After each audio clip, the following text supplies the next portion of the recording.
Good morning everyone, and welcome to today's worked exam answer video.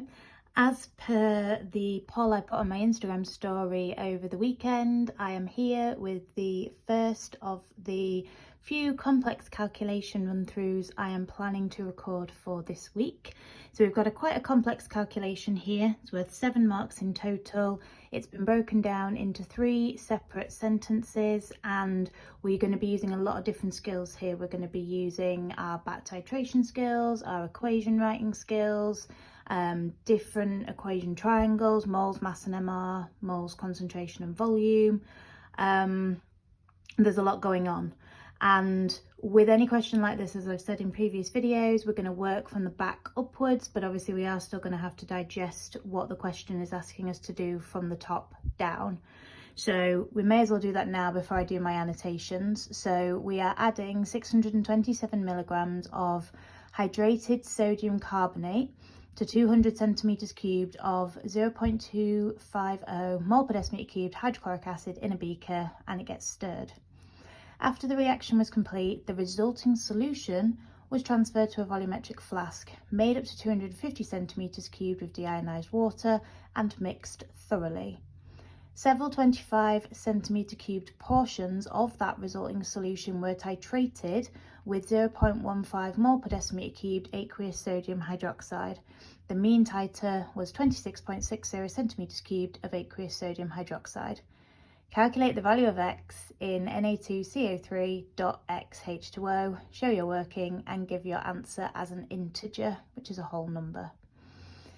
So we are trying to find X there, which is right in that first part of the question, and we're therefore going to have to work from the bottom to the top to figure out how many moles of sodium hydroxide we've got, how many moles of the resulting solution reacted with that, how many moles were therefore in the whole of the resulting solution, and we obviously need to appreciate what is in said solution.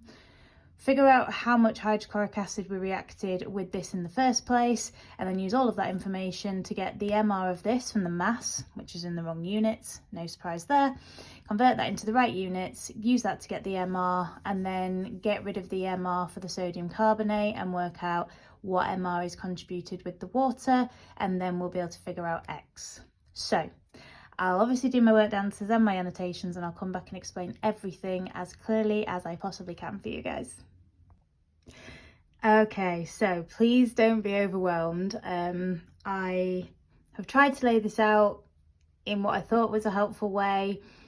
Don't think I've necessarily achieved that. Don't think I left myself enough space at the top. So apologies that it might be a little bit, I don't want to say all over the place, but it's not quite as streamlined as I might like it to be, but hopefully it'll still be effective.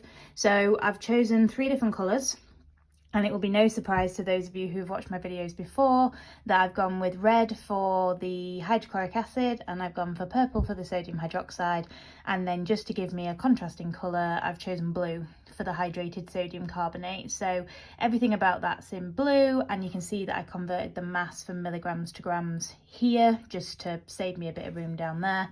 I also converted my volumes from centimetres cubed to decimeters cubed in both instances there as well. Then I also kind of split it up into the 3 sentences. This is exactly how it was presented in the exam. There was no gaps between these sentences, but they are like your split points. So we're first of all going to have to deal with the final sentence, which is step 1.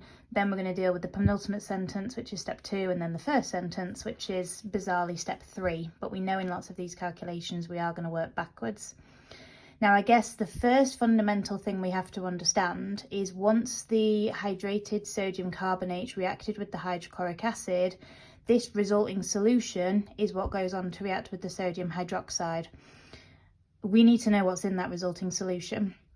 So once you've written your balanced chemical equation, and I'll talk through how to do this in a second, we can see that we make sodium chloride, CO2 and water. None of those 3 things are going to react with sodium hydroxide in the final step, meaning that the resulting solution contained the excess of the hydrochloric acid that wasn't used in this first reaction here.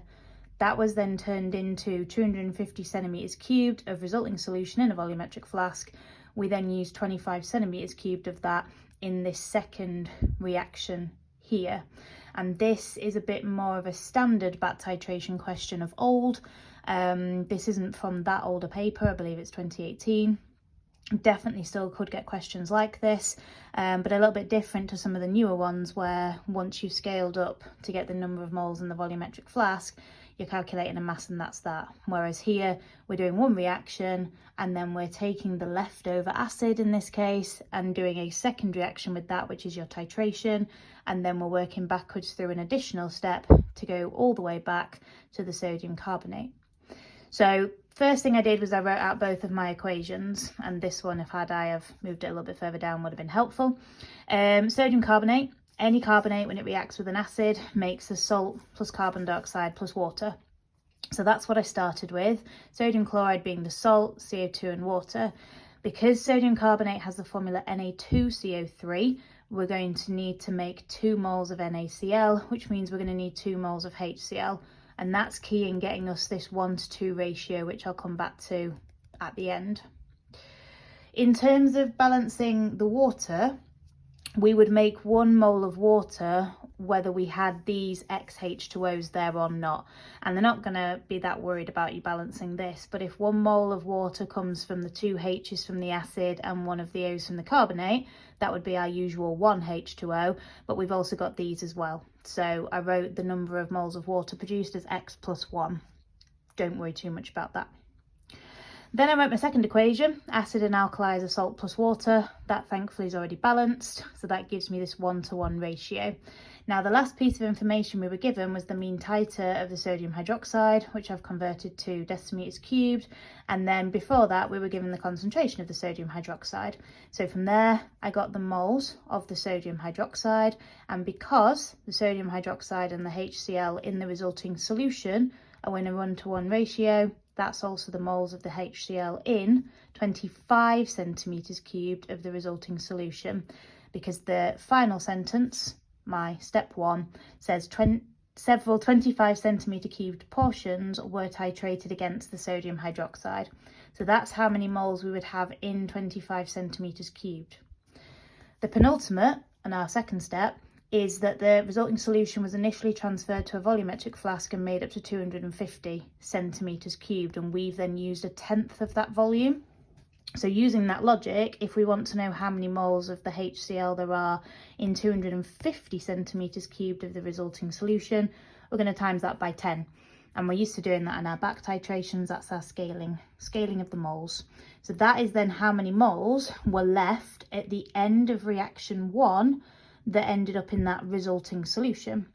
Now, going back to the first step, we were told the initial volume and concentration of the hydrochloric acid that was reacted with the sodium carbonate. And I use the inverted commas because clearly not all of it reacted, because lots of it ended up in the resulting solution. So using the initial volume and the initial concentration, I can work out the initial moles of HCl that I had, which was 0.05 moles. I know how many moles were left over after that reaction that ended up in my resulting solution, the 3.99 times 10 to the minus 2. So therefore, the number of moles that reacted with the sodium carbonate in step 1 had to be the initial moles, take away the moles that were left at the end, which is 0.0101 moles. That's how many moles of the HCl actually reacted, because clearly it was in excess. Using our 1:2 ratio, we can therefore get the moles of the sodium carbonate, 5.05 times 10 to the minus 3. Then if we want to get a value for X, we're going to need to work out the MR. So the MR can be worked out by doing the mass, which I've already converted into grams here, divided by that number of moles, which gives me 124.2 to 1 decimal place. I then worked out the MR of the sodium carbonate without the waters, which gets me 106. So if we therefore know the overall MR is 124.2, 124.2 take away 106 gives me the MR that is contributed by the waters. Because water has an MR of 18, 18.2 divided by 18 to the nearest whole number is 1. So after all of that working out, the value of X is 1, which is slightly frustrating, but never mind. And that's how we would do a question like that. So for me, the fundamental understanding comes from knowing that it is the excess of the HCl that is in the resulting solution. And we know that because none of the products of that first reaction are going to have the ability to react with the sodium hydroxide. So it has to be that this is in excess to then react with the sodium hydroxide. So we can find out the number of moles in excess. We know how many moles we had at the beginning. That gives us the number of moles that actually reacted with the hydrated sodium carbonate. From that moles and the mass, we can figure out the MR, and then when we take away the MR of the other atoms, we get X to equal 1. You do get quite a lot of marks for that. You do get 7 marks, but I guarantee it probably would have taken you more than 7 minutes if this was the first time that you were seeing this question, which obviously in an exam scenario it would be. I've seen it a number of times now, so I was able to do the question in rough really quickly to copy over here, but please don't expect that of yourselves because these questions are really difficult. This was the last question on the paper. It was question 10. I think, like I say, it was a 2018 paper, and it was the last one. So depending on how you're thinking of using your time, papers 1 and 2, you've got 120 minutes for 105 marks for the AQA papers. You could allocate a minute per mark, so that you are kind of accounting for 105 of those 120 minutes.